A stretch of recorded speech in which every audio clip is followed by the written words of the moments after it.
Nha, được thả đấy từ con gấu này sẽ có cũng nhiều cái nhá nè.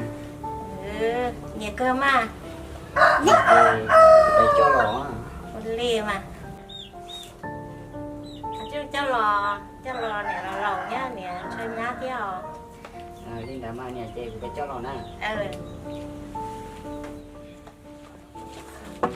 Con này có của nhau chéo. Nhá con, cái là cũng chẳng. Tôi cho con thằng của nhau con nào. Nó vừa tiêm mà, chả có đau của nè. Tiêm à. Vừa tiêm, sẽ có là đau của con. Tiêm à. Chả có chỉ lúc của nè.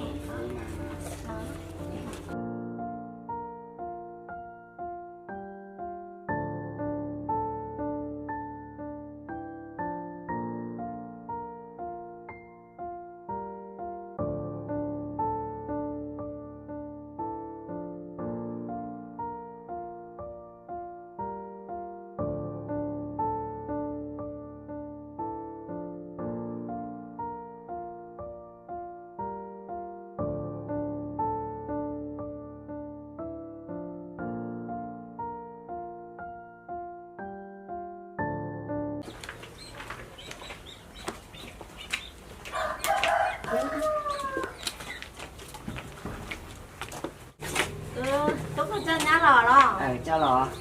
Lò chế bên nhưng mà chế bên chỉ được cái chế chêm chế sữa.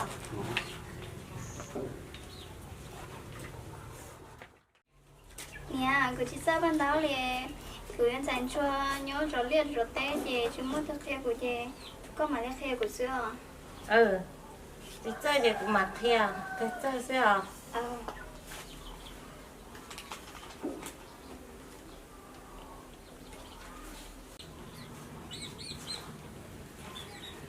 Con này con nhớ này của báo lý chả của mà lo. Đi tạm mà bé chưa có mà lo. Vậy con được con nhỏ nhớ.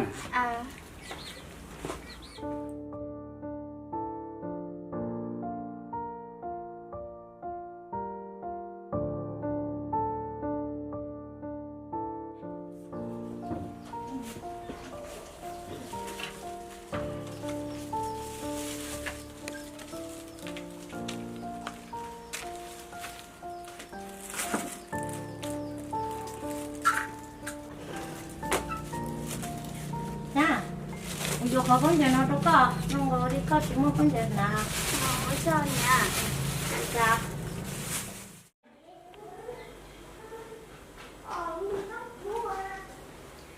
Tính sao có lò? Lỏ. Có mở điện nó chơi sáng không? Sáng ha. Không có nhau cho ông cha.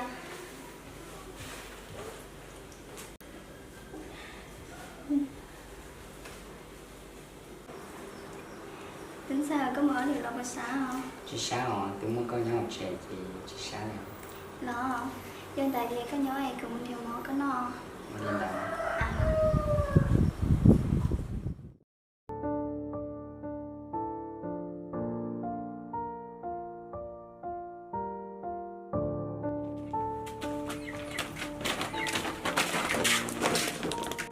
Ôi mẹ ơi, là tới đây trở nên lô rồi, bố cho.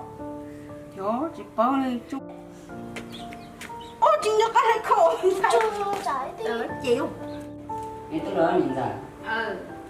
Tôi sao?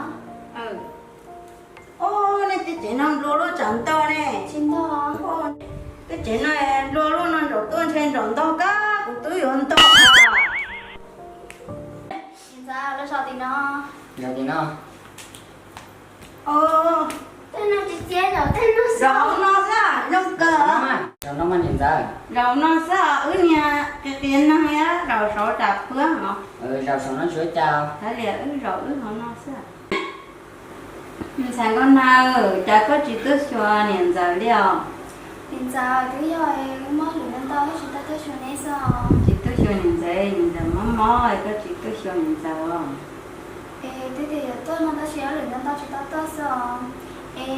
Có chỗ này tôi sao? Thôi chị coi nó xong ra nó có nhỏ. Cái lúc chị nó cứ lo nha, để đã thế nhớ to cơ niệm giờ. Nó liều. Mình thấy con mà. Nó chỉ mới chân nó, cứ ra bỏ đi nhá. đi của chị có nó có lỗ nó rồi của tôi nó có nhớ thọ có là chị phụ được của nhau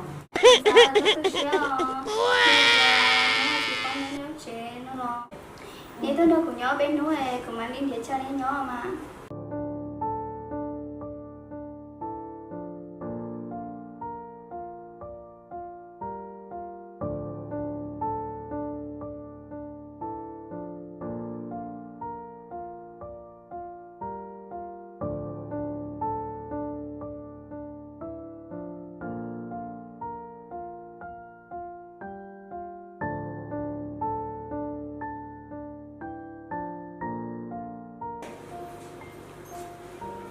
Vâng ạ, vì có các sản phẩm này chỉ có rất nhiều xe để nó hỗ trợ rất nhiều xe. đi làm mà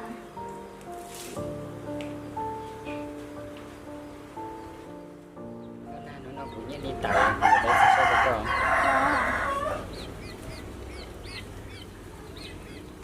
Nó cũng có cái chắc. Xuân có hẹn đi ở sao nè Chưa cha. thì tụi đi xíu mới nói chi có nè Tiếng một câu này nè. đó